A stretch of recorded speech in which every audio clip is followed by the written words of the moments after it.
How to change language on Snapchat. First, open the Snapchat application on your device and tap on the profile icon at the top left corner of your screen. Then tap on the gear icon at the top right corner. And over here, you want to scroll down until you find the option that says language.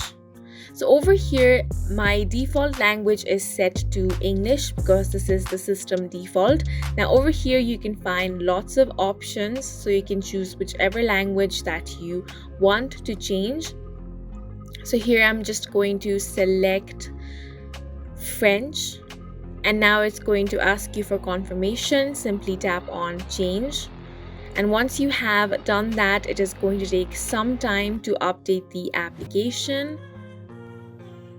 And now, as you can see, the language has been changed. And that is it for this video. We hope you guys found it helpful. Please make sure to hit the like button and subscribe for more helpful tutorials.